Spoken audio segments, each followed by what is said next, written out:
அலைக்கும். இதுதான் வந்து ஆவாரம் செடி. ஆவாரம் செடி பார்க்காதவங்க யாருமே இருக்க மாட்டீங்க. இந்த ஆவாரம் செடி நமக்கு ரொம்ப ரொம்ப உபயோகமானதாக இருக்குது.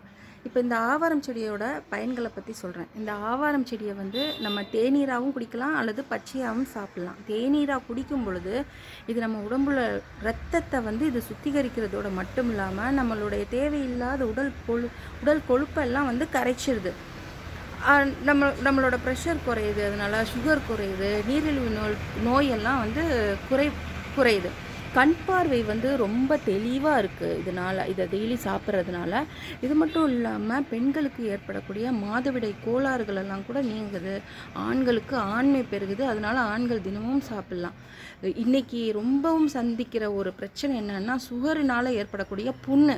அதுக்கு இந்த இலைகளை நல்லெண்ணெயில் வதக்கி அந்த புண்ணு மேலே கட்டி வந்தீங்கன்னா அந்த புண்ணை வந்து சரி பண்ணுற சக்தி இதுக்கு இருக்குது.